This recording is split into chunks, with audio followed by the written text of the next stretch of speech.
Tonight on Primetime, Washington pushes a 28-point peace plan for Ukraine. US military officials are in Kyiv for talks to end the war, despite deadly Russian strikes continuing. And with Europe sidelined, the EU demands a seat at the table. A plan inspired by Trump's Gaza deal, but will it deliver?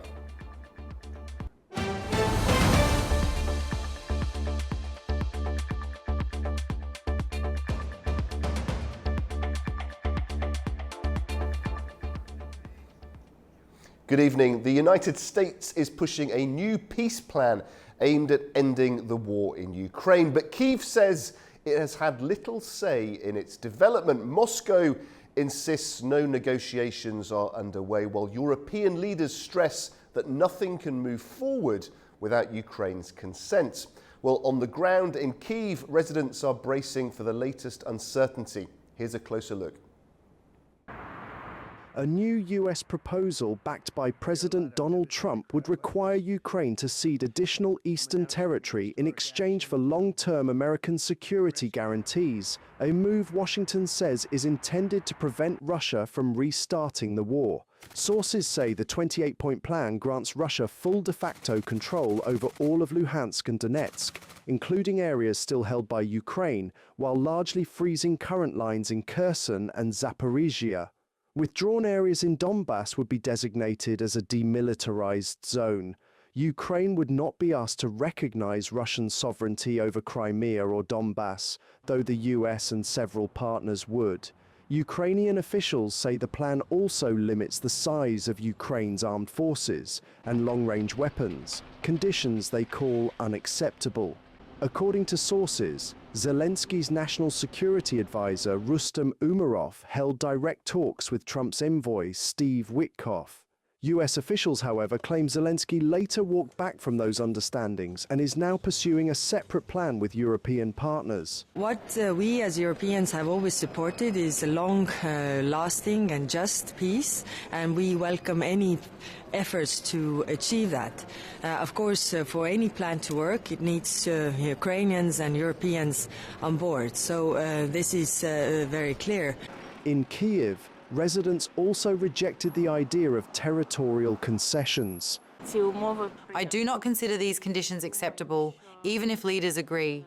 People and the military will never accept it. I do not think Zelensky will sign such terms. He knows it would be unpopular, and he is patriotic enough not to do it. These conditions are not acceptable. Ukraine should return to the borders of 1991. US Secretary of State Marco Rubio said on social media that Washington is preparing serious and realistic ideas, insisting that any lasting peace will require difficult concessions from both sides. Meanwhile, Ukrainian lawmakers have dismissed two ministers linked to a major corruption probe. Well, Parliament voted to dismiss Justice Minister German Galashenko, who served as Energy Minister from 2021 until this year, and his successor, Energy Minister Svetlana Hrynchyk. The investigation centres on an alleged $100 million scheme to control contracts at the state nuclear agency. Both deny wrongdoing in the case. MPs say the purge is necessary to restore public confidence as the war grinds on. Well, joining me now is the political and legal analyst Alexandra Guerrero, who's in Lisbon in Portugal for us. Thank you very much, Alexandra, for joining us. So it's inspired by the Gaza peace plan. It's obviously aimed at ending the war in Ukraine. But what do we actually know at this point about the 28-point plan? Well, good evening, and it's a pleasure to join you here tonight. Basically, we don't know yet, and we must consider first several aspects before we truly believe that this is actually a plan to go through. The fact that along the recent months, we have had very many different news talking about the peace plan for Ukraine, a lot of different and specific measures supported by President Trump, and the same that he was going to deal with Volodymyr Zelensky in order to push for a peace deal. We never knew exactly on what that plan consisted of. And most of the news that came to the public, most of them, we don't even know who are the sources. What we know presently is that Russia is 100% unwilling to settle this situation with Ukraine unless there is an agreement from Kiev's side about land, also about weaponry, about the army, about joining NATO, and also about denazification. Until those conditions are met, it's impossible to have any kind of peace deal, either pushed by President Trump or not. Yeah, as you say, we're still lacking some of the key details. One thing we do know is that Kyiv is concerned about this, particularly in terms of territory.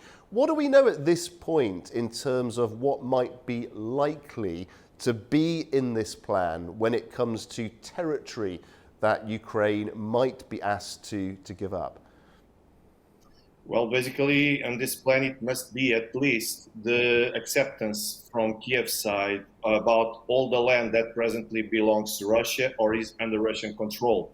We must remember that under Russian constitution, Zaporozhye, Kherson, and the Donbas republics, all of them, they are already part of Russia, the Russian Federation, which means that any deal concerning land, and we have seen along the recent months, not only from speeches and statements from President Trump, but also from Witkoff, both of them have supported the need for Ukraine to at least accept the lands that now are under Russian control, at least in the lines that are presently active.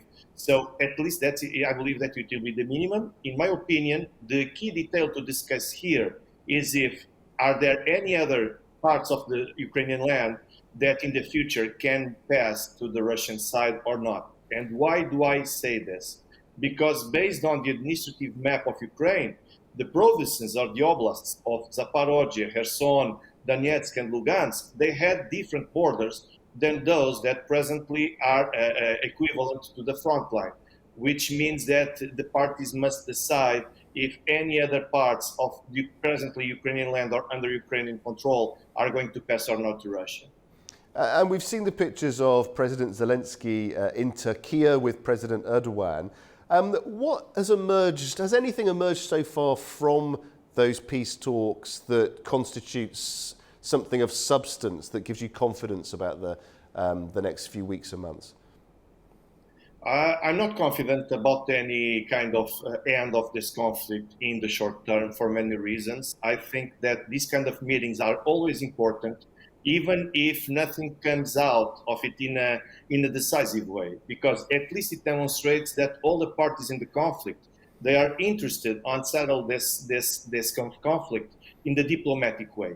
Zelensky knows that President Erdogan, he is a character that actually has direct access not only to the European Union side, not only to the United States, but he's also a close party to the President Vladimir Putin, which means that here President Erdogan can play a pivot role in order to at least mediate and try to persuade the Russian side to be more sensitive on many other issues, especially because not only the Russians, but also the Ukrainians know that President Zelensky cannot decide by himself anything related with a transfer of ownership on land.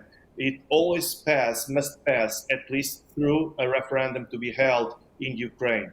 So I believe that presently President Erdogan, what he's trying to do along with President Zelensky is at least to know what can he count or not from the Ukrainian side, what to expect in the very short term. And this always must be seen as a positive step. On the other hand, let me please highlight one aspect here, which was the last meetings of President Zelensky, not only in France, but also with the Spanish authorities. President Zelensky is making several deals in the military sector, where he's agreeing on spending money that Ukraine doesn't have. I think that this point should be discussed because we can at least, or we shall ask where is this money coming from? How can Ukraine pay not only for the jets that presently are being negotiated with France, but also with the military sector from Spain? That's particularly interesting, particularly in the context of the recent attention on the firing, the resignations of the two officials that we've just spoken about, possibly impacting the reputation of Ukraine in Europe. Let's just talk about Europe specifically. They're obviously very unhappy about being left out, the perception of being left out of the formulation of this plan. Ukrainian officials also reportedly not happy with being left out. What is the thinking behind this? Is this just about Mr. Trump wanting to take sort of sole ownership of this hopefully successful plan, or are there other things at play here? On the one hand, I tend to agree with you. Of course, President Trump wants to be the decisive player here, who sets the standard and the conditions under which a peace agreement will be reached, and he wants to be decisive on that. But on the other hand, he also knows that the European Union cannot be a player to be counted here for many reasons. Not only because what we see from the European Union institutions is hostility. They are always, for example, now we see on the pictures Kaja Kallas, for example, but also Roberta Metsola, Antonio Costa, and Ursula von der Leyen. They are the kind of personalities who are always trying to push and to drag the European Union, NATO, into a war with Russia. So how can the European Union be part of a diplomatic solution if they are constantly and permanently trying to find a reason to start and to wage a war against Russia, especially a war whose end will be highly unlikely to predict? So all the parties will lose. President Putin has already said that. So I believe that President Trump cannot count with the European Union, because the European Union is trying more and more to push for war. So this kind of players who bring instability and who try to block any kind of peace deals with Ukraine, they cannot be important players in order to reach some kind of peaceful solution for this. And finally, Alexandra, everybody is hoping for a ceasefire, better still, a durable peace. Nevertheless, the attacks, the Russian attacks have intensified, are continuing. How long do you expect those offensives to continue? Is this a deliberate tactic, knowing that possibly the end is in sight? I wouldn't look at this like that for one reason, because Russia presently has total control about the time. They have the decisive role on deciding when to attack, where to attack, and how to attack.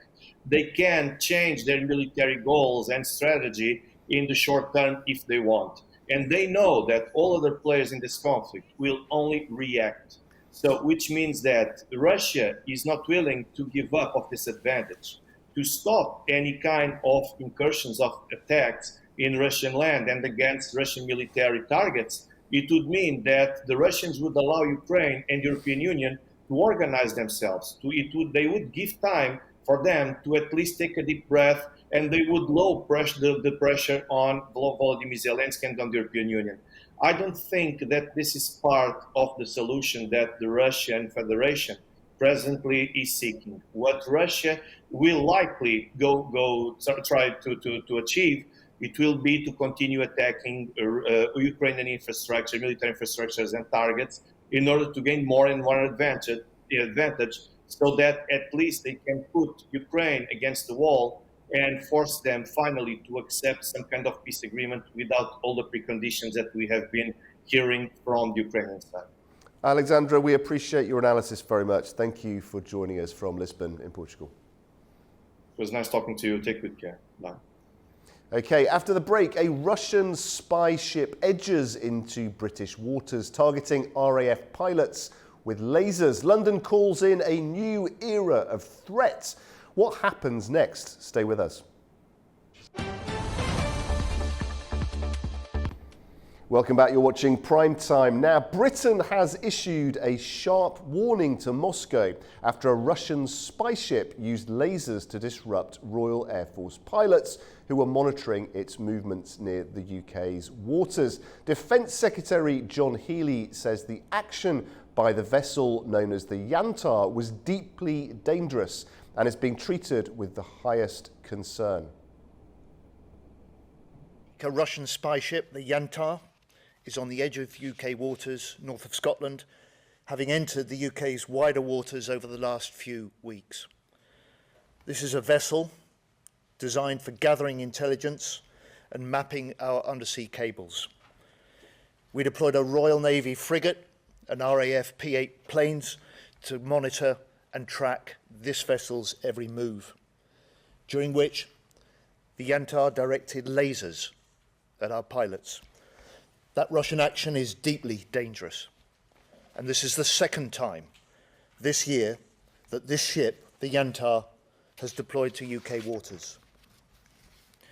So my message to Russia and to Putin is this: we see you, we know what you're doing, and if the Yantar travels south this week, we are ready. Okay, joining me in the studio now to discuss this further is AnewZ's Katie Wilson. Katie, it sounds pretty serious, this, but let's just get into the details. What exactly did this Russian ship do in UK waters, and how serious is this laser targeting incident? I mean, it is pretty serious, and it reflects the growing concerns in the UK, but also more broadly in NATO about Russia's undersea operations. So to Russia, Yantar is an oceanic research vessel, but to others, including the UK, it's a spy ship. And it's a worry for Britain's defence chief. Now, this vessel has long been suspected of secretly mapping out Britain's undersea cables, where more than 90% of the UK's data, including billions of dollars of financial transactions, are being transferred. And as you mentioned, what's being treated as the serious escalation here is this laser targeting. The UK Defence Secretary John Healey, as we heard, said that while the Royal Air Force surveillance aircraft was monitoring the Yantar, the ship directed lasers at the pilots. And it's reportedly the first time that the Yantar has targeted British aircraft in this way. In shining lasers into a pilot's eyes, it's being called provocative, and to use the Defence Secretary's words, deeply dangerous. And this is actually illegal in the UK. It can lead to a prison sentence. I'm sure you remember being warned as a child the dangers of shining lasers, and it can disorientate or temporarily blind pilots, especially at night. And Healey's direct message to Russia and to Putin, it was stark. We see you, we know what you're doing, and if the Yantar travels south this week, we are ready. And by that, he's implying that should the Yantar cross inside Britain's 12-mile maritime boundary, that would warrant a military response. Now, as I said, the Yantar may be described by Moscow as a research vessel, but it's part of Russia's secretive main directorate for deep sea research, and that reports directly to the Defence Ministry in Russia. And whilst the ship is bristling with high-tech communications equipment, it's what we can't see that is of most concern. It can operate remotely piloted miniature submarines that can dive down to deep seabeds, many thousands of meters below the surface, and these are capable of mapping the locations of cables, cutting them, or even planting sabotage devices that could potentially be activated in a time of war. So there is real concern here about this. So that's the capability that the Russians have. What is the British government doing to track the ship, and also how are they responding? Yes, so the Royal Navy is experimenting with various means of combating this threat, such as a new vessel called Proteus, but critics actually fear that much of the damage to Britain's coastal security might already be done. And as an island nation, Britain is heavily reliant on its network of undersea cables that carry data. And there's also vital oil and gas pipelines connecting Britain to North Sea neighbours such as Norway. Now, these cables and pipelines are largely undefended and apparently of great interest to Russia's research vessels. And NATO has actually identified deep sea cables as part of the world's critical infrastructure, but they're also strategic pressure points, as we're seeing. So adversaries could exploit these, or through sabotage, hybrid warfare, threatening both civil and military communications. And now, in terms of policy on this, any foreign vessel operating in British waters must comply with UK national laws and also international maritime conventions. So the cornerstone of this is the UN Convention on the Law of the Sea, and that allows foreign ships to navigate through coastal waters, provided that their passage is innocent. And that means it doesn't threaten the peace or security of a coastal nation like the UK. Now, we have heard from Moscow on this. So President Putin himself was at an AI conference on Wednesday. He gave no immediate reaction on the situation unfolding in the North Sea, but Russia's embassy in London said it's not undermining UK security, and it has condemned Healy's statement as provocative itself. But obviously this is all happening as the war in Ukraine continues, a conflict that Putin blames on the West. And also, we've seen this pattern of Moscow testing NATO's resolve. If we think back to summer and those drone incursions into Europe, we've got this wider pattern here, and that's what's really concerning NATO members. So tensions between Moscow and London. Also, China has come into this conversation too. The Britain's Security Minister, Dan Jarvis, telling Parliament that China seeks to interfere in the UK's sovereign affairs in favour of its own interests. How and why is China playing a part in this? Yes, so MI5 has been warning about China as well, but they're taking a very different approach to Moscow. So MI5 is warning that Chinese intelligence is using LinkedIn-style outreach. So essentially that means posing as recruiters to engage with MPs, parliamentary staff, and other politically connected people. And the goal here is to build long-term relationships and collect insider insights. So what might seem a bit of trivial information might actually be of real use to Beijing. So that's the idea here. And by targeting these people, MI5 is warning that China isn't just seeking intelligence, but political influence, because these relationships will give China access to networks, and that can then be leveraged for influence, policy shaping, or strategic advantage. Obviously, we all know how important networking is, and that's what the idea is here. And MI5 is framing this as a covert and calculated attempt to interfere in sovereign affairs. So that's significant wording there, as we're talking about a state-level threat. Now, in response, the UK government is rolling out a counter-political interference and espionage action plan. The key elements to that is security briefings for political parties, new guidance for election candidates to identify and report anything suspicious, and also working with networking platforms like LinkedIn to make them a more hostile operating environment for such espionage, so to make it harder to do that. And also about tightening rules on political donations to reduce foreign influence. And interestingly, the government has also removed Chinese-made surveillance equipment from sensitive UK sites. Now, the Security Minister, Dan Jarvis, explicitly stated the UK will not tolerate this interference, sending again a strong political signal to Beijing. Essentially, we see what you're doing and we're not afraid to act. And the fact that this is being made a public parliamentary issue, it means that if we see any increased security measures in the future, any budget allocations, any change of policy to come, we've got that context here already of why the government might be making those changes. Yeah, it's interesting you say that, Katie, a strong message to Beijing, a strong message to Moscow, also a strong message to the electorate too. I mean, this Starmer government is very, very unpopular, isn't it, with voters? To what extent do you think some of this is about political posturing, or is this really genuine, serious concerns about interference from Moscow and from Beijing?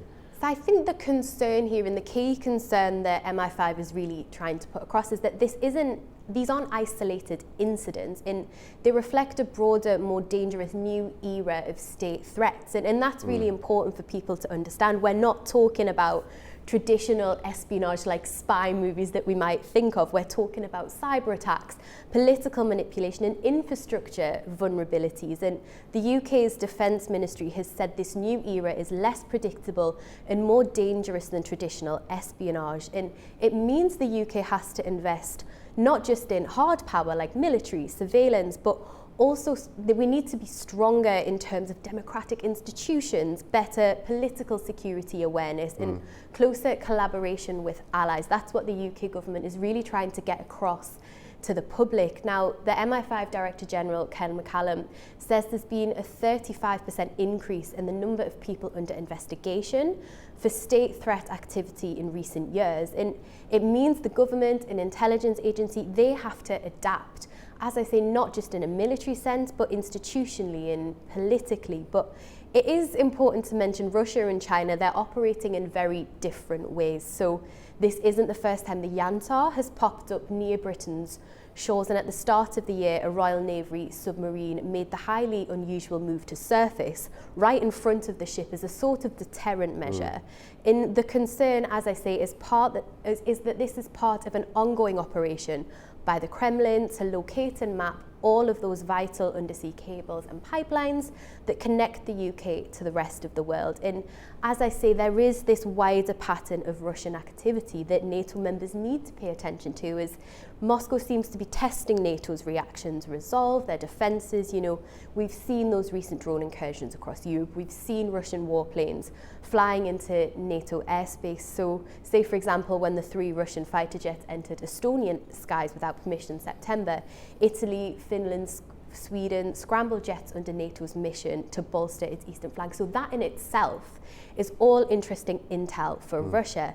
But as I say, unlike a flashy operation like a spy ship, the Chinese approach seems to be involving building influence networks like headhunters and financial incentives for non-classified insights. And McCallum described China as a daily threat and said Chinese intelligence activity affects many domains, including universities and critical infrastructure. So this really is all changing, and it's a changing picture that the government has to adapt to. It's fascinating, you know, when you were talking there about the undersea cables, the cybersecurity, individuals being approached. It really is a multifaceted game that's being played, isn't it? How on earth is the British government protecting those areas of vulnerability? What do we know about what the government is doing? Well, that's exactly it, and it requires that multi-layered approach to protect sensitive information and critical infrastructure from foreign intelligence operations. So a key part of this is the National Security Act, that was from 2023, and that has updated the UK's espionage and sabotage laws to reflect those modern threats and reflect sort of that changing landscape.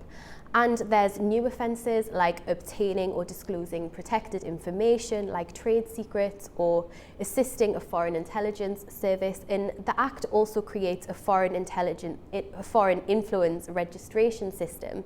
And that requires certain foreign-linked individuals or organisations to register, which again increases transparency of foreign political influence. Now, as I mentioned, MI5 has issued detailed guidance for MPs, peers, parliamentary staff, even local councillors and candidates on how to spot and respond to foreign intelligence approaches. So, like I say, not that classic spying, but blurring the line between networking and suspicious activities. You know, how do we spot that? And there are those harder measures. So the Royal Navy is actively tracking suspicious vessels like the Russian ship Yantar, and the UK has changed its naval rules of engagement, so warships can now get closer to suspicious vessels. The UK is contributing aircraft to a NATO deployment to help protect undersea cables. So again, international collaboration is going to be key with this, as we've seen across Europe. One interesting development over the past few hours I want to bring you. According to reports, the UK Prime Minister Keir Starmer is likely to pay a visit to China in the new year. So that's likely to be controversial given these recent allegations of spying. But of course, there are opportunities to cooperate with China on climate change and on trade. So it'll be interesting to see whether this visit does take place and what will come out of that in the new year. Yeah, it certainly will. Katie, a fascinating story. Thank you very much indeed. Thank you. Okay, after the break, we'll take a closer look at rising tensions between Japan and China over Taiwan and what it could mean for the region's security and economy. Do stay with us.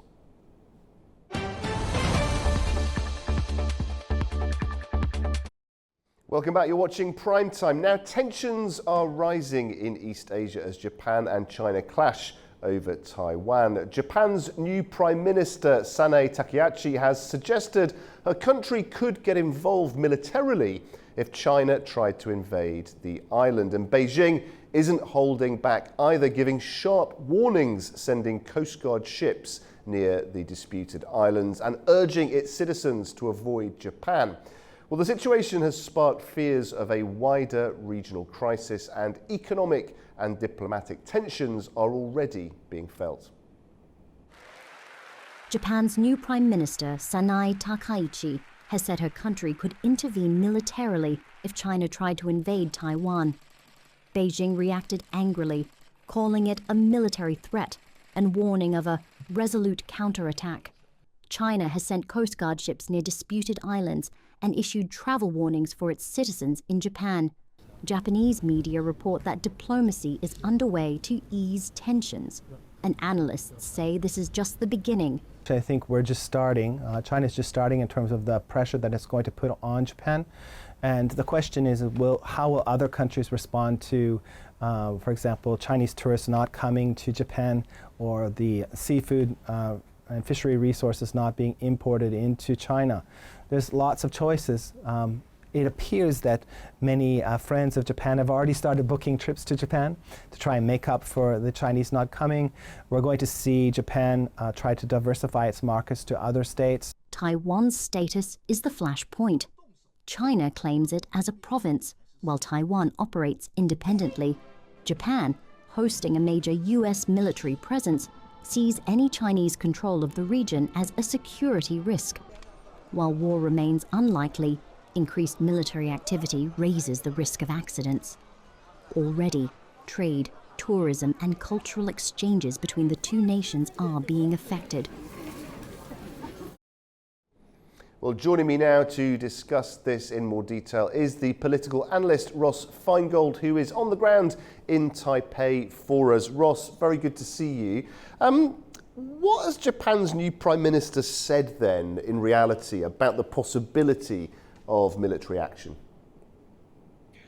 I think you just used two key words that you actually don't really know what they mean. One is reality. What is she saying? Reality, and what is the possibility? So the position of Japan, very much similar to the position of the United States, has been ambiguous over the years whether or not they would actually come to Taiwan's military defense and try to fight on Taiwan's behalf should China invade Taiwan. Of course, if there is a military conflict between China and Taiwan, Japan's military would be on the highest level of alert. They would have to fly their aircraft and sail their ships to monitor what's going on in a war that would really be very close to Japanese territorial waters and Japanese islands. That's not necessarily the same as intervening. In addition, there are tens of thousands of Japanese residents here in Taiwan, as well as tourists at any given moment. And it's understandable that if there is a conflict, that Japan would want to evacuate its nationals. So it's very possible that new Prime Minister Takaichi was simply saying that if there was a conflict between Taiwan and China, that Japan would be on high alert, and they might even have to dispatch their military to evacuate their citizens.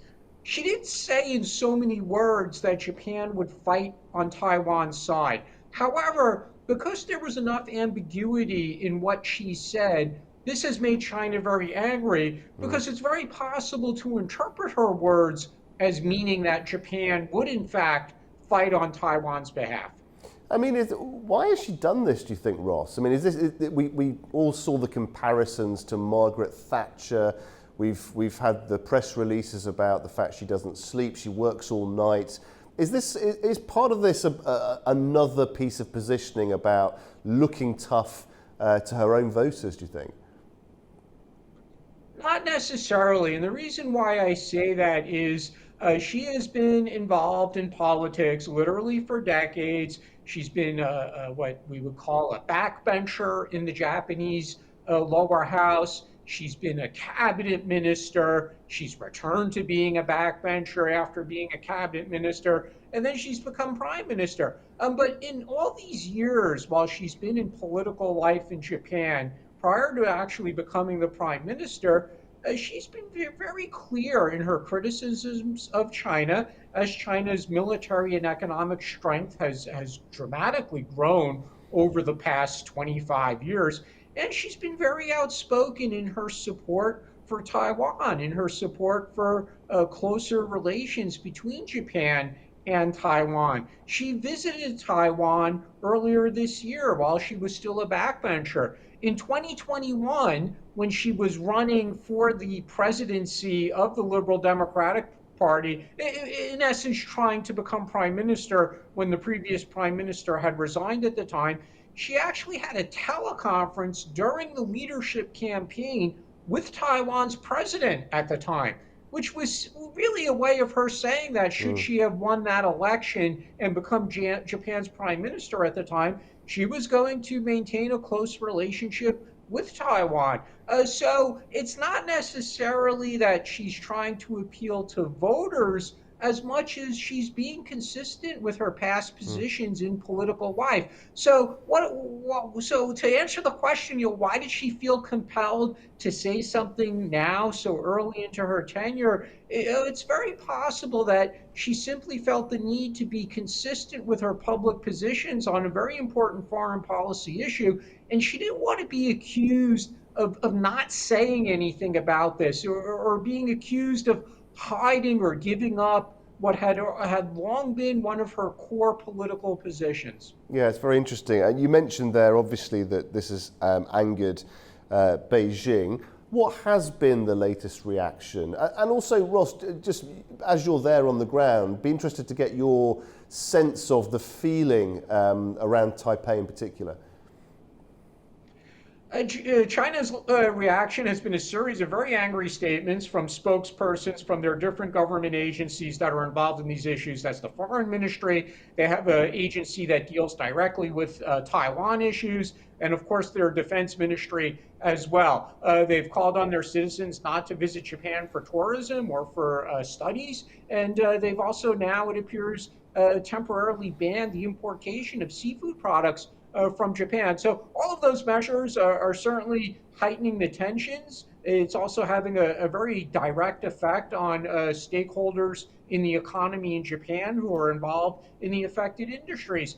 From here in Taiwan, on a people-to-people level, of course we see a lot of people on social media saying thank you to the Prime Minister of Japan, we stand with Japan, we're against China's bullying. So there's certainly a lot of chatter on social media that is expressing its gratitude towards Japan. The foreign minister here in Taiwan today publicly called on people in Taiwan to buy more Japanese products and to visit Japan more often. The president here in Taiwan at noontime today, Taiwan time, he posted a photo on his social media of himself eating Japanese seafood. So even the political leadership here in Taiwan is trying to show that they are taking Japan's side and that they appreciate what Japan's doing. But if I could just quickly say in that regard, a few years ago, China banned Taiwan's pineapples. It was a political act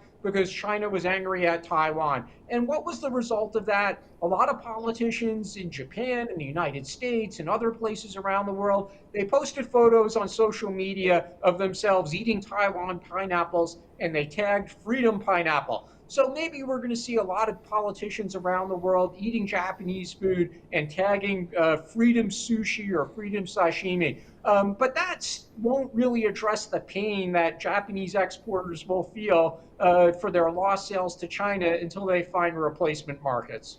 And Ross, what do we know about any impact as yet on trade, tourism, cultural programs?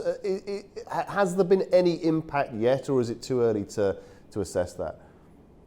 Well, again, the Chinese government has called on its citizens not to visit Japan for tourism and not to go to Japan for studies. And there's already many media reports about hotel cancellations and also kind of, I guess, what we would call bed and breakfast kind of accommodations in Japan that have already encountered significant cancellations. So it's clear that people in China are reacting with their dollars. They're mad at Japan. and their government is saying don't go to Japan, and they're making the decision not to go to Japan. So definitely there will be an economic hit to Japan if this continues. And frankly, this looks like it's going to continue. It could be months, it could be weeks, but this is not going to be over in a few days. And the ill will between the two sides, not just on a political or government to government level, but definitely on a people to people level, the ill will last a long time. And Ross, finally, I just want to go back to Prime Minister Takaichi. We spoke about her consistent sort of policy, foreign policy positions. We've spoken about her sort of the comparisons to Thatcher, the sort of work ethic. From what we do know about her and from what she's done so far, how do we expect her now to react in terms of this political situation? Are we expecting more from her, or will she sort of look now to try and sort of, you know, say, okay, well, I've made my position and sort of back away from it?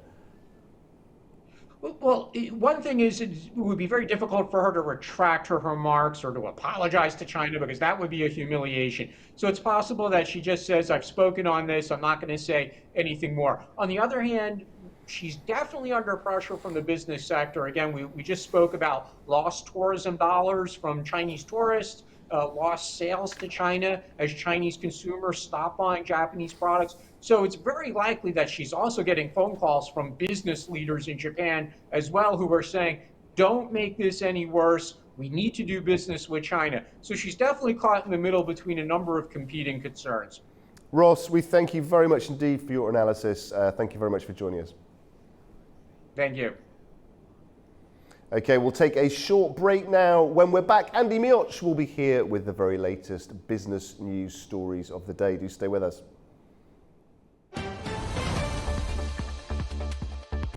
Welcome back to Prime Time. Now, Andy Mioch is here with the very latest business news. Andy, what have you got for us?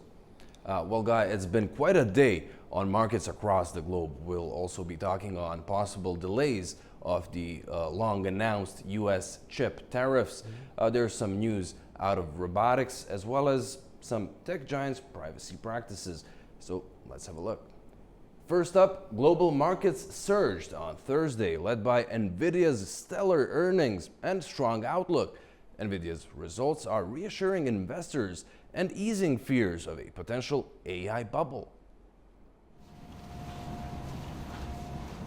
Global stocks soared on Thursday as investors cheered NVIDIA's market-topping earnings. Tech-heavy markets Japan, South Korea and Taiwan led the rally. In South Korea, the benchmark Kospi index was up 1.92%, while Taiwan's chipmaker TSMC's stock was up 4.3%. Japan's benchmark Nikkei closed up 2.65%. Markets in Japan were also assessing news that the Prime Minister's administration is reportedly preparing to pass a stimulus package. It would be the country's biggest since the COVID-19 pandemic. European shares also climbed on the opening. The pan-European StoXX 600 was up nearly 1% in early deals. NVIDIA's blowout quarterly results and a positive outlook came at a critical time for investors. They've been rattled in recent weeks by fears of a global AI bubble. The world's most valuable company said it expected fiscal fourth quarter sales of $65 billion, and NVIDIA's third quarter sales rose 62%. Investor focus will now shift to a long-awaited official US jobs report. It could sway expectations regarding the Federal Reserve's monetary policy verdict next month. Still with chips, US officials are reportedly privately hinting that long-promised tariffs on semiconductors may be delayed to avoid reigniting a trade war with China. US officials are privately saying that they might not levy long-promised semiconductor tariffs anytime soon. That could signal delay for a centerpiece of President Donald Trump's economic agenda. Sources tell Reuters the administration is treading carefully to avoid reigniting a trade war with China, even after Trump promised 100% tariffs on chips back in August. Officials say triple-digit tariffs could still come at any time, but for now, Washington is weighing timing and scope. The White House insists there's been no policy change. Any delay would come as Trump faces voter frustration over high prices, with tariffs on chips potentially pushing up costs for electronics. Meanwhile, the Commerce Department has cleared exports of advanced AI chips to 2 state-backed Gulf tech firms. The approvals, tied to strict security conditions, cover sales to Saudi Arabia's Humane and the UAE's G42. They will each be allowed to buy the equivalent of 35,000 of NVIDIA's cutting-edge Blackwell chips for massive data center projects. The announcement coincided with a visit to the US by Saudi Arabian Crown Prince Mohammed bin Salman and represents a big show of support by the US in the two countries' AI aspirations. Meanwhile, following the decision of the Dutch government to suspend its control over Chinese-owned chipmaker Nexperia, Beijing said the move is a step in the right direction, but that demands for a full withdrawal remain. A China's Commerce Ministry spokesperson said on Thursday it welcomed the Dutch government's decision to suspend its seizure of Chinese-owned, Netherlands-based chipmaker Nexperia, but there is still a gap from a complete solution. Speaking to reporters in Beijing, the spokesperson said the Netherlands is responsible for the current turbulence in the global semiconductor supply chains and urged the Dutch to swiftly resolve the issue. A move by the Netherlands to step back from taking control of computer chipmaker Nexperia was welcomed by China on Wednesday as a first step in the right direction to easing chip supply shortages, following talks between the two governments. However, China said that the move fell short of what it had hoped for, namely a withdrawal of the administrative order that triggered the Dutch intervention. The Dutch government took control of Nexperia on September 30th, saying the move was necessary to prevent the company's former CEO from moving European operations to China from its current base in the Netherlands. In response, Beijing halted exports of Nexperia's finished products on October 4th, a measure it has since partly relaxed. Now for some automaton news. The industrial robot output in China surged in the first 9 months of the year, surpassing the total for all of 2024. The growth highlights Beijing's push for automation in manufacturing. New data from the China Machinery Industry Federation shows a major surge in the country's output of industrial robots as demand from downstream manufacturing sectors continues to rise. According to the group, the country produced 595,000 units in the first 3 quarters of this year, surpassing the total for all of 2024. At a Lenovo smart manufacturing plant in China's tech hub, Shenzhen City, the robots are debugged, put through a series of final tests, then packed into padded boxes and shipped to locations across the country. Streamlined processes at this factory and at others, together with the region's mature industrial chain, have helped robot manufacturers meet robust demand from the automotive, electronics, and new energy products sectors. China is now the world's largest manufacturer and consumer of robots. The global robotics market is projected to exceed $400 billion by 2029. Chen says embodied intelligent robots are expected to emerge as a key driver in the segment and predicts they'll account for more than 30% of the market share going forward. After robots in factories, there's some news in the robo-taxi world as well. Waymo's Zeekr model was spotted in San Diego ahead of the company's planned expansion into several new cities in 2026. A Waymo Zeekr robo-taxi model, developed with Chinese automaker Geely, was seen charging on Wednesday at a public charging station in San Diego, California, during testing before the driverless service begins its expansion into the city in 2026. Waymo announced in early November it will launch its robo-taxi service in Las Vegas, San Diego, and Detroit next year, marking its biggest geographic expansion yet. The Alphabet unit will also start driving its new Zeekr-built vehicles alongside its existing Jaguar fleet, it added. The new Zeekr model is designed specifically for robo-taxi use cases and will be rolled out gradually as the company expands its service.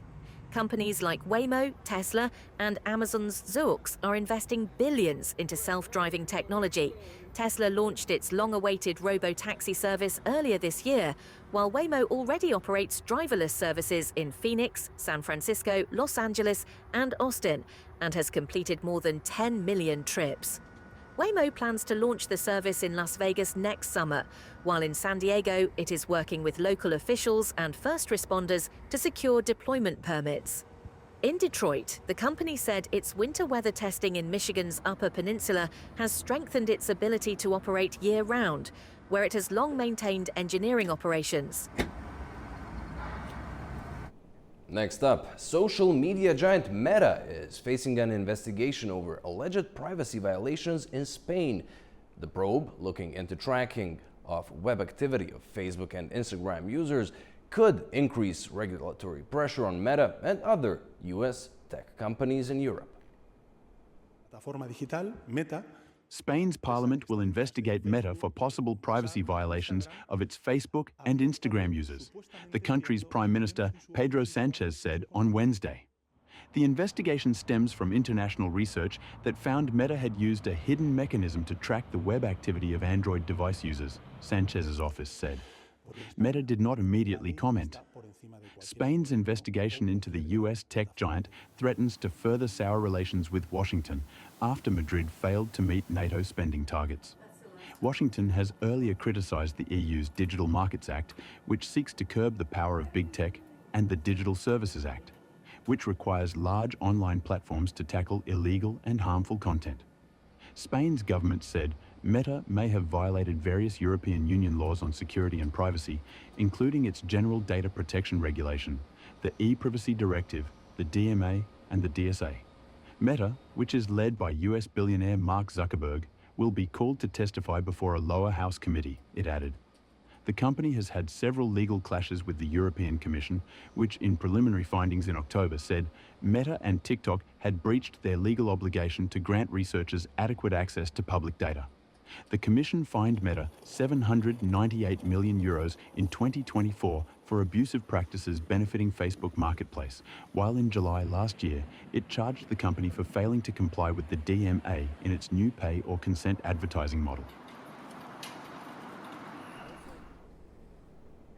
Well, that's all we have for you in tonight's business brief. And on that note, back to you, Guy. Thanks, Andy. That battle for public data, very interesting. I'm sure there'll be much more to run on that story. Thank you very much indeed. Okay, after the break, we'll have the latest from COP30 as the summit nears its close and a look at who will host next year's talks. Do stay with us.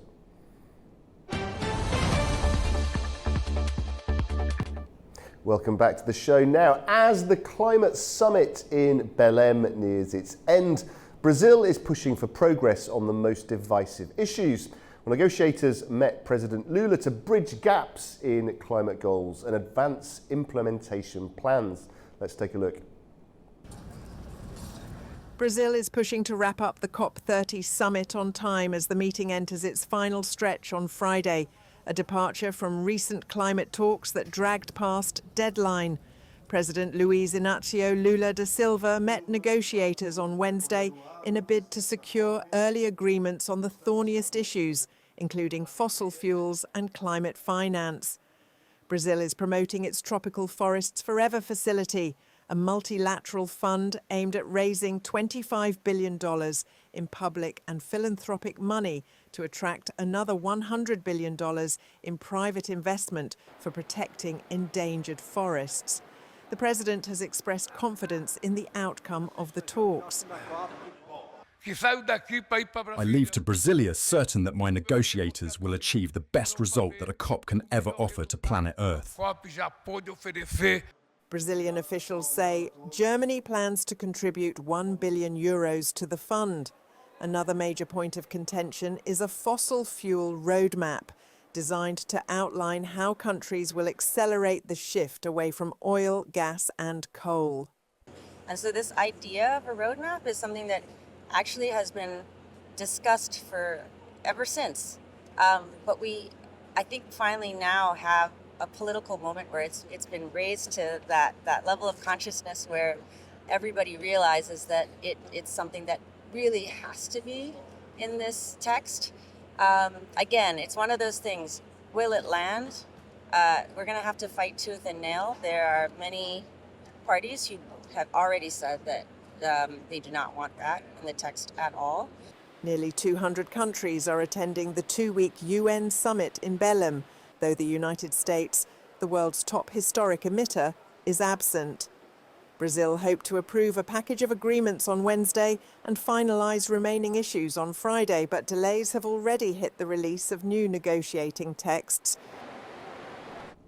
And after much controversy, Australia and Turkey have reached a compromise over who will host and lead next year's major UN climate summit. Turkey will stage COP31, but Australia will take charge of the negotiations. Prime Minister Anthony Albanese confirmed the arrangement. Turkey is set to host next year's UN climate summit, while Australia will lead negotiations under a compromise reached during talks in Brazil. Australian Prime Minister Anthony Albanese confirmed the deal before leaving for the G20 summit in Perth. Beautiful Perth day. So we consulted our Pacific neighbours. I spoke with Prime Minister Marape. I spoke with Prime Minister Rambuka of Fiji. And what we did, we've come up with an outstanding result. COP31 will be hosted by Turkey. Turkey will have the COP presidency, but Chris Bowen in Australia will have the COP presidency for negotiations. As part of the arrangement, a pre-COP meeting will be held in the Pacific, with the location still to be decided. Australia has framed its role as a Pacific COP, calling attention to the climate threats facing low-lying island states. Albanese said the deal supports regional priorities and ensures the summit does not shift to Bonn, Germany. We're in a position where it either went to Bonn in Germany or went to Turkey. Our priority was to support the multilateral system, but also to get a good result for Australia and the Pacific. The agreement ends a 2-year standoff after both Turkey and Australia submitted rival bids in 2022 and declined to step aside. Well, joining me now to discuss this in more detail is Nadima Rahimli, Vice Chair of For Social Welfare of Citizens Public Union here in Azerbaijan. Nadima, thank you very much indeed for joining us on Prime Time. You were at COP30, part of the events that were unfolding. Tell us a little bit about your experience, what you saw there. We do know, don't we, that Brazil is pushing to wrap up the event on time. What progress have you seen, have you felt as you've been part of that event? Yeah, thank you so much for inviting me here. Yes, we were as a civil society representative of Azerbaijan and also as a Global South NGO platform representatives. We were attending COP30, and I just came back about a day ago. And yes, Brazil's presidency has been explicit about wanting a timely closing to COP30 in Belém and to leave a deliverable-oriented legacy. They wanted to have practical commitments around forests, biodiversity, ocean action, crucially, a clear pathway on energy transition. And the centerpiece this year has been that whether the final text will contain. We're just having a couple of technical problems connecting to Nadima. We'll just check on that and we'll hopefully get back to Nadima very, very shortly. Okay, we're going to take a very short break now, and hopefully when we come back, we'll be able to carry on this very interesting story and find out more about COP30 and, of course, COP31. Do stay with us.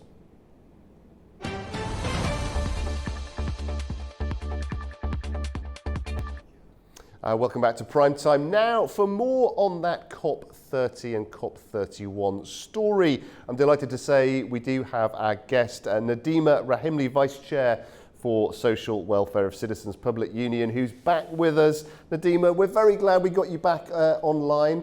Thank you for bearing with us. I just want to go back to your own experience of COP30.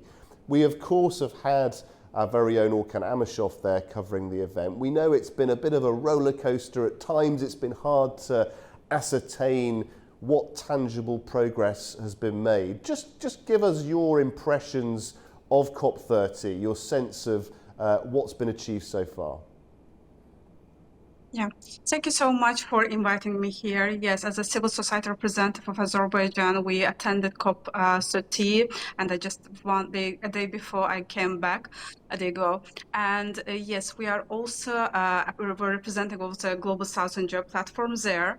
About what we attended there, that as you know, the Brazil's presidency has been explicit about wanting a timely close of COP30 in Belém and to leave a deliverable-oriented legacy. The centerpiece tension this year has been whether the final text will contain explicit language on phasing out fossil fuels. There is a clear momentum from a broad coalition. More than 80 countries publicly pushed for a roadmap to phase out fossil fuels during the talks. So the negotiators are also under the pressure to put a stronger and operational language into decisions. About the finance side, as we know, the COP29 was known as a finance COP, and COP30 is now going to implement the outcomes of COP29 on the finance, especially on the financial regard. And here, notably the political agreement to scale climate finance, as we know, the $300 billion by 2035 headline that emerged from COP29. So the work in Belém is therefore can be in twofold, can be called is twofolded. So first one is converting headline pledges into measurable roadmaps like timelines, sources, instrument, and the second one is to settle contested accounting and allocation rules. And progress is also patchy as there is political will to advance these files, but technical operationalization still remains a bit under question. I just wanted to talk a little bit about the United States. We heard it mentioned in the report before the break. Our viewers will have seen Orkan Ameshov's interview with Governor Newsom, but apart from that, there wasn't really anybody there at a high level from the Trump administration. Do you get a sense that affected things at all, and might continue to affect things as the session draws to a close? Yeah, in the history of the COP history, it was the first time that White House, the Trump administration, U.S. did not send any, the official representatives to COP30. But besides it, there were some representatives about, it was told that about 100 of local and some state governors were there. For example, I met with the head of the, in the event, in the side event, we met the head of the California state, mayor of California, and there were different, as we said, different mayors of cities and different state organizations. Regarding the civil society organization, to tell the truth, it was not so much as it was in COP29, but still there were maybe very few, but still there were some of them. The US not sending an official high-level delegation is geopolitical and practically significant. Symbolically, it reduced the summit's political gravity because other parties read an absence the US as less pressure on major emitters and financiers to clinch harder bargains. Practically, U.S. absence complicates finance negotiations as well and market-sensitive dossiers because many outcomes hinge the U.S. public finance on and private investment signals. That said, that U.S. presence is not entirely zero, but as I said, a few NGOs and several state governors, state mayors were there. So, but parties that normally, parties that normally looked to Washington for leadership or concessions are therefore recalibrating now their position, and now they are seeking somehow the party from European Union, China leadership on specific packages or empowering coalition-based architectures to bridge the gap. Like you, I was also at COP29. I can remember the event very well. It was a fascinating event because it was very clear from the outset, tangibly, what success was going to look like. And of course, there was debate, disagreement, argument, tension at times, but nevertheless there were very concrete outcomes which were achieved. It was clear when those doors opened behind us that actually something successful had occurred. I mean, it's perhaps unfair to compare Belém with Baku in that sense, but nevertheless, what concrete, binding, achievable things do you expect to see from Belém as this event draws to a close? Yeah, as I mentioned before, that mainly if we divide it into separate parts, mainly if we take the finance part, we do believe that the implementation of the COP29 about the finance will be achievable by COP30. Political resistance from major emitters also, like the absence or limited engagement of the US amplifies that. But also, I do think that in COP30, during the COP30 presidencies, the North-South at the moment we can see that there is a trust deficit between North and South because developing countries are pushing for more predictable grants and clear loss and damage financing, whereas developed countries are focused on mobilize private finance and worry about the fiscal constraints. About the technical, what we'll get technically as about accounting and additionality, how to count climate finance, because at the moment it's not it's under question, like how to count it, what can be counted as new or additional, how to attribute private flows, and also operational design of finance windows, like grants with loans or concessional mechanism, loss and damage fund governance is also is going to be seen during the COP30 presidency. In practice, we can say that COP30 is likelier to deliver detailed political commitments, operational roadmaps, and work plans that's going to set up legal or financial instruments to be implemented after the conference. So I think that we are hoping to see it. Yeah, it's very interesting what you said there, that what was achieved in Baku at COP29 has been carried through to the COP30 event, but will now be carried through during the continuation of the Brazil presidency, right the way through to Turkey at COP31. Yes, it's as you know that just a few days ago it was confirmed that Turkey will host COP31. We know that for several months it was a negotiation whether Australia will do it or Turkey, and at the end there was a compromise that Turkey will host COP31, but the presidency will be done by the Australia. It is the first time in the history that it happened. Yes, in history there was COP23.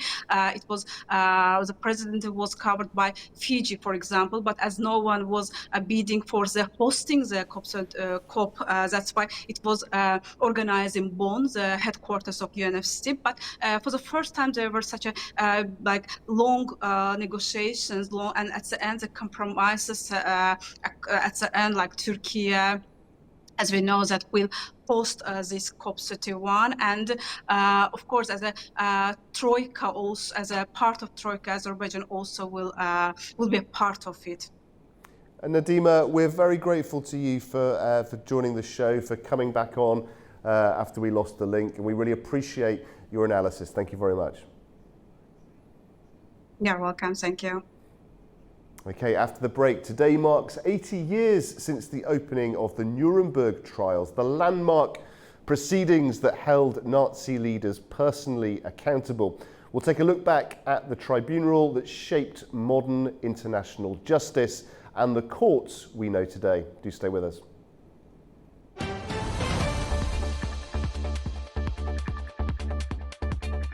Welcome back, you're watching Primetime Now. Today marks 80 years since the opening of the Nuremberg trials, the landmark proceedings that first held Nazi leaders personally accountable for crimes committed during the Second World War. Well, the tribunal would go on to define the principles of modern international justice and shape the courts we know today. Here's a look back at the moment that changed global law. Nearly 80 years ago, on the 20th of November in 1945, the world witnessed a moment that reshaped international justice. In a Germany still in ruins after the Second World War, judges from the United States, Britain, France, and the Soviet Union gathered in the city of Nuremberg. They opened the first ever international military tribunal, a court created to put the surviving leaders of Nazi Germany on trial. For the first time in history, top political, military, and administrative officials were held personally accountable for crimes committed by a state. 22 of the most senior Nazi figures were brought before the tribunal, charged with crimes against peace, war crimes, crimes against humanity, and conspiracy. 12 would eventually be sentenced to death. 3 were acquitted, the rest received long prison terms. Hermann Göring, once one of Hitler's most powerful deputies, was convicted but died by suicide just hours before his execution in October 1946. The Nuremberg process continued beyond the first tribunal. Between 1946 and 1949, the United States held 12 additional trials, prosecuting 177 Nazi officials, from SS commanders and generals to doctors and industrialists.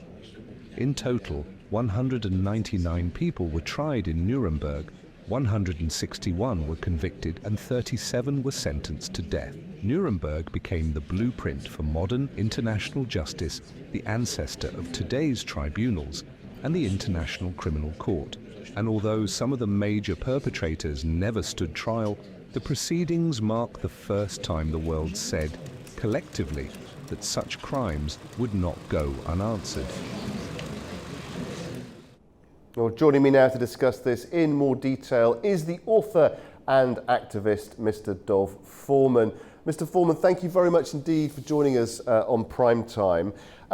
As we saw there, as many of our viewers will know, 80 years ago, the Nuremberg trials became this landmark moment for international justice, and for many families, also a hugely significant moment. I know that your great-grandmother Lily was a survivor from Auschwitz, so as well as being this legal moment of reckoning, it was also one of intense personal importance too. Totally. Well, firstly, thank you for having me on today. And as you say, 80 years, not only since the Nuremberg trials, but I think for many Holocaust survivors and those who had survived the war in mainland Europe and across the whole West, this also marked the end of the war for them. The moment that individuals themselves, not just a country, but individuals could be held accountable for their crimes in the first of its kind military international tribunal, where individuals were put on the stake for covering and soaking Europe in blood and setting Europe as a continent back centuries. And obviously for your family, you know, particularly important, like so many others, but also what happened at Nuremberg was the precursor, wasn't it, to institutions like the International Criminal Court that we know today? Totally, and I should have mentioned in the last one, I think Nuremberg was also the first moment where many in the world had seen the newsreels of what really happened at the concentration and death camps and the sheer scale of the murder, the mass murder, the systematic scale of it that happened to Jews and to others as well, to other minorities across Nazi-occupied Europe during the Holocaust. And as you say, it was that first moment that the framework was created where you could try individuals and countries for crimes against humanity, for genocide. Those terms were coined for the Nuremberg trials. And as Justice Jackson and others argued, these were so important to ensure that when we say a phrase like never again, we actually enshrine that in law, and that we ensure that judges would no longer allow these types of things to happen in the world. And of course, 80 years in one sense is a long time, in another sense is not a long time at all. What more needs to be done to help young people today to understand the dangers of hate and prejudice and where this can lead? Well, I think as in 1945, when people saw those newsreels for the first time and couldn't believe what they were seeing, I think today, 80 years on, as we move further on from the time of the Holocaust and as the numbers of survivors and eyewitnesses continues to dwindle, you have young children today who have no idea where basic hatred, where words led to in 1940s across Europe, only 80 odd years ago. And whilst, again, us sitting here today, it might seem like a long time, in the span of human history, it's nothing. And only 80 years ago, people were sending Jews to be murdered en masse and then to be cremated, to have no burial site, for no reason other than the fact that they were born Jewish. And my great-grandmother always used to say, she survived Auschwitz and went on for decades to educate about her testimony. She used to say to people, it doesn't matter what race, religion, ethnicity you are, what God you believe in, what language you speak. When you cut us, it hurts, and we all bleed the same color red. And I think it's those moments, these days, 80 years on, that we need to reflect on those kind of passages and lessons from the survivors who warn us today that they see the same echoes of the past repeating, the same sort of words, the othering of certain people in the world today. And we need to learn and we need to make sure that we internalize those messages and understand where hatred can lead to. Because Auschwitz-Birkenau, the Holocaust, the crimes that were put on trial 80 years ago in Nuremberg did not happen overnight. These people were not born evil, those who were tried at Nuremberg. They were people who chose evil, who allowed hatred, basic hatred, caricatures, propaganda to seep into their minds, and for them to then go on and murder, as was said in the trial, not just one person, but millions. And that's why it's so important. I think this is one of the sort of most interesting, in obviously in a morbid sense, areas of this area of work, this work to try to fight against hatred and racism from sowing its seeds, as it has done so terribly in the past. That often in these cases, these were not sort of separate, evil, bad people, like sort of villains in a movie. These were regular people that somehow some insidious element had persuaded them to be involved in the most appalling crimes. Well, I think the people that were on trial in Nuremberg were the architects of these crimes. And I agree. I mean, these people were not monsters. They were not born evil. They chose. I mean, Germany was the most civilized and educated society at the time.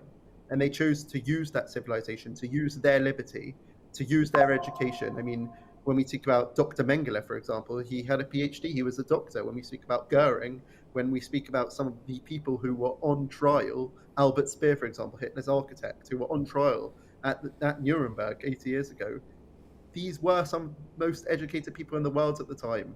And they chose to not only radicalize themselves and allow themselves to become radical and to allow themselves to have this hatred that would then allow them to go on to murder and plot the systematic murder of 6 million, but also to go and do that onto a whole society and to have that propaganda that ordinary Germans would turn on their neighbors and allow, and kind of one day to the next, when they might have previously been playing with their German or European neighbors. My great-grandmother always used to say she never understood this, how the people who she had played with only the day before knocked on their door, turned them into the Nazis, and then stole all of their belongings and pushed them into ghettos and eventually saw them off when they were going on the trains to be deported to Auschwitz-Birkenau. She could never understand that. But that's where basic hatred over years on a long and twisted road can lead to. And are there things that can be done? Do you see blind spots when you look at government policy, when you look at the way multilateral organisations, groups are trying to tackle this? Because we have seen, haven't we, a rise of anti-Semitism in Europe in particular. We've seen hate crimes. This hasn't really gone away, despite the fact that everybody individually, at least publicly, would agree with that powerful message of your grandmother. So where are the blind spots? What is it that we're not spotting? What more do we need to do? Totally, 100%. And I think it's small things, small steps. And I think that's one of the main things we learn at Nuremberg. And thankfully, checks and balances on the law and on power have been put in place. But ultimately, we've seen genocide happen again in the world, in Rwanda, Darfur, Bosnia, and all of these, by the way, were tried under the frameworks which were put in place at Nuremberg. But ultimately, the anti-Semitism that led to 6 million Jews murdered in the Holocaust, that people thought had died with the end of the Holocaust and with those perpetrators being put on trial at Nuremberg, did not die. It merely hid underneath the surface and now has come back out in the open so brazenly. And so many Jews, 80 years on, from the worst crimes against humanity, the darkest depths of human history, are questioning whether Europe is again a safe haven for them, whether the West is safe to be Jewish, to be visibly Jewish, to wear a kippah like I do every single day. And I experience anti-Semitism the whole time, walking down the street at university campus, on social media, and it should worry us all, because anti-Semitism is the canary in the coal mine. First they come for the Jews, and then they come for the others, because the Jews are the easiest minority to pick on, and it's the oldest form of hatred, and it always kind of shapeshifts. Once they hated us for our communism, then our capitalism, then our race, then our religion, and now they hate us for our nation state. But ultimately the Jews are still standing, and I think days like this in Nuremberg show that hate will never win. Ultimately it may take over a whole continent and seem like it might nearly win, but freedom will always prevail, and so will the truth. Mr. Foreman, we thank you very much for your analysis and also for your powerful message. Thank you. Thank you. After the break, we'll be taking a look at the top trending social media stories with Fidan Sayadli. Do stay with us. Welcome back. You're watching Primetime now. To dive into the world of social media, we're joined by AnewZ's Fidan Sayadli. Fidan, what have you got for us? We have got a mix of stories today, from political decisions and tough moments to art, culture, and even a dancing robot. So let's jump in. A major development in the Epstein case. President Trump has signed a bill to release all related files from the Department of Justice. This move comes after months of pressure, and the documents could reveal more about Epstein's past activities and connections. All files related to a long-running investigation into late sex offender Jeffrey Epstein are set to be released. US President Donald Trump signed legislation on Wednesday ordering the Department of Justice to release the documents. In a post on his Truth Social platform, Trump framed the move as a transparency measure and used the moment to criticize Democrats over their alleged past connections to Epstein. The scandal has been a thorn in Trump's side for months, as he previously resisted calls for full disclosure, but he shifted his position after mounting pressure from Epstein's victims and from within the Republican Party. He's always denied any wrongdoing. However, the material could shed more light on the activities of Epstein. Before his 2008 conviction on charges of soliciting a minor for prostitution, he died in jail in 2019 while facing federal sex trafficking charges. Attorney General Pam Bondi said the Justice Department will protect victims' privacy, so some details may be withheld, such as sensitive information for ongoing investigations. The bill, known as the Epstein Files Transparency Act, passed the House with a 427-1 vote and cleared the Senate by unanimous consent on Tuesday. The documents must be made public in a searchable format within 30 days. Now shifting to a much heavier story. In Ukraine, Ternopil was struck overnight by drones and missiles, and the damage to apartment buildings is severe. Families are still searching for their loved ones, and officials say many are missing. Here is a closer look at what happened.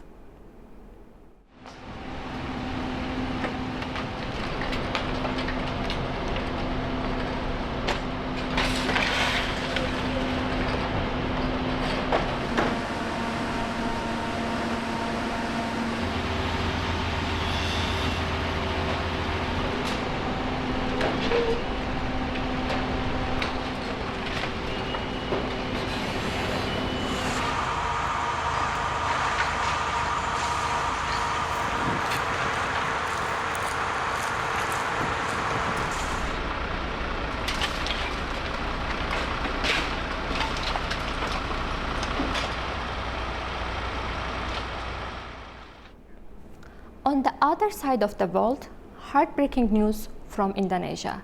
Semeru volcano has erupted, and the situation is serious. The ash is reaching high into the air, and authorities have raised the alert level. Here is what happened.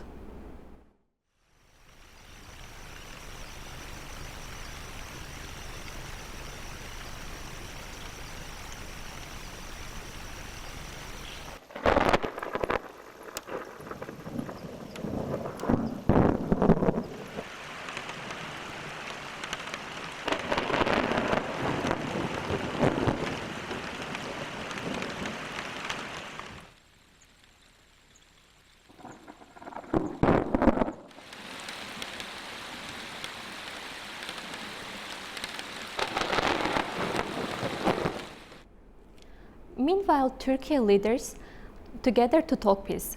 President Zelensky traveled to Ankara to sit down with President Erdogan, and their message was basically the same. This war has gone on long enough, and it's time to push seriously for peace. They talk diplomacy, defense, and reviving the Istanbul process. Let's take a look. Turkish President Recep Tayyip Erdogan and his Ukrainian counterpart Volodymyr Zelensky met on Wednesday in the Turkish capital Ankara. Erdogan welcomed Zelensky, who is paying a working visit to Turkey at the presidential complex. Following their private meeting and a working dinner, Presidents Erdogan and Zelensky addressed the media in a joint press conference. Speaking at a joint news conference with his Ukrainian counterpart, Erdogan said Ankara believes it would be beneficial to implement the Istanbul process within a comprehensive framework capable of addressing the now acute challenges of the conflict. We believe it would be beneficial to reactivate the Istanbul process with a more comprehensive approach that addresses the problems that have become acute. We expect all our partners who desire to halt the bloodshed in the region to adopt a constructive approach regarding the Istanbul process.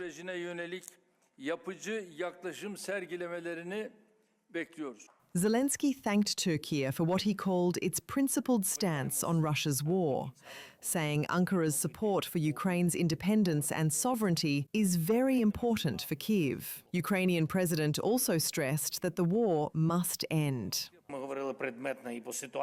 We talked substantively about the situation in diplomacy, and now many processes have become more active, and we are trying to ensure that all activity is aimed specifically at peace, a just peace and guaranteed security. The war must end. There is no alternative to peace. Russia must understand that there can be no reward for waging war and committing killings. Zelensky added the two leaders discussed defence industry cooperation and that teams on both sides agreed to strengthen joint production projects. Switching gears now, some meaningful history made its way home this week. Germany returned 12 cultural artifacts to Ethiopia, pieces that reflect royal traditions and were taken almost 100 years ago. The ceremony in Addis Ababa was emotional, with diplomats, professors, and even the grandson of the man who took them all those years ago.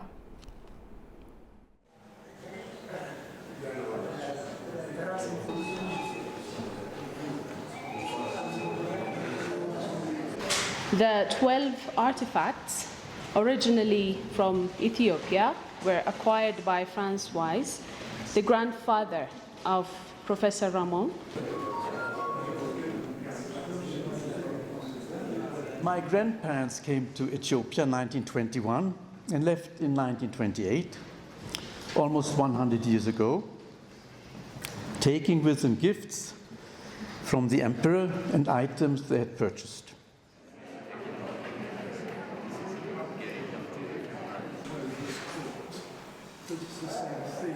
I wish to express my deepest gratitude to Professor Ramon and Alice for their generous and exemplary initiative.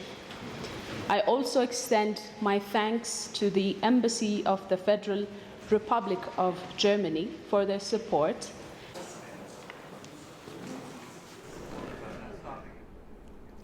Now for something lighter, especially if you are a film lover. If you ever wish you could walk through a Wes Anderson movie, the pink hotels, the piney puppets, the bizarrely beautiful props, London just said, come on in. A new exhibition is showing more than 700 pieces from across his films, and it's basically a full, immersive trip through 3 decades of Anderson magic.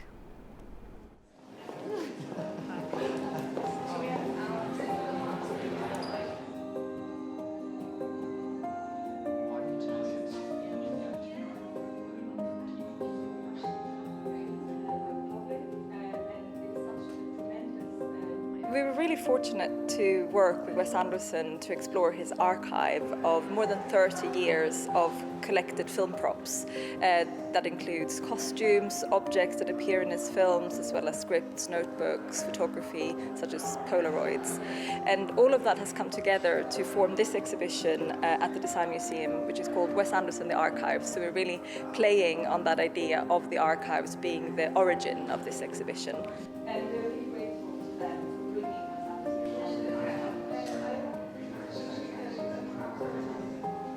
He wanted to keep them all and to care for them, because all of the objects you see here on display, from the tiny puppets in stop motion to the grand cement paintings you see in the French Dispatch, have been crafted by Wes Anderson with his collaborators over months and months.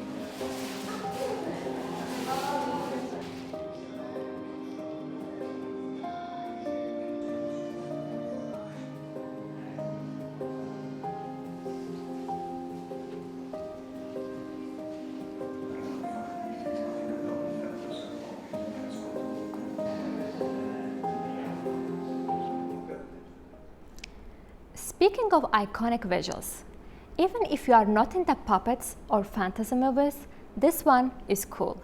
The company that created some of the most famous creatures in TV and film history is releasing over 400 of them for auction. They have kept these pieces for decades, and now, for the first time ever, fans can actually own them. Here is what's in the collection.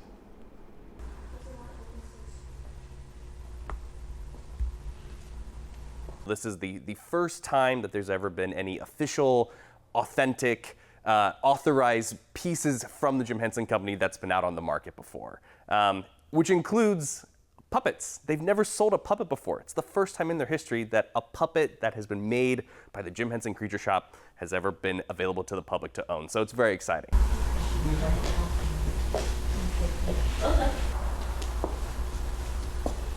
There are over 80 puppets in the sale, which is a crazy amount of puppets. But some of the other things that we have that are amazing, we have a collection of Jim Henson's personal shirts, and those all came from the Henson family. They still had a closet of his clothing, and so they went through and selected what they felt like were good representations of Jim. And when you see them, his style is so unmistakable, that sort of floral shirt with not quite matching tie. We have them photo matched, a lot of them to him working on The Muppet Show, puppeteering, which is amazing. So those pieces are very special, and they come directly from the fan. And finally, let's end with something more unexpected. President Putin was treated to a dance performance, but not by a human. Nope.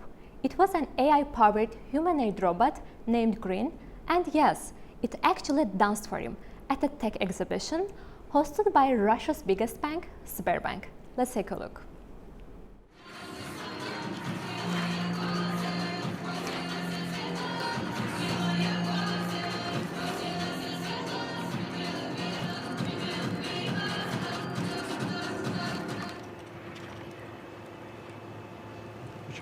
Приглашаю посетить нашу выставку. Я буду ждать вас на своем стенде.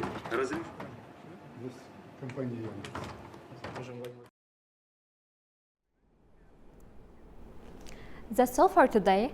Don't forget to check our website at AnewZ.tv and, of course, all our social media platforms. Back to you, Guy. Fidan, thank you. Dancing robots, puppets. Now, I am going to go onto the AnewZ Instagram account later because I am obsessed with a 90s puppet show called Fraggle Rock, which only people of a certain age will remember. And I'm sure I spotted some of those puppets in that piece, so I'll check it out. Thank you very much indeed. Thank you too.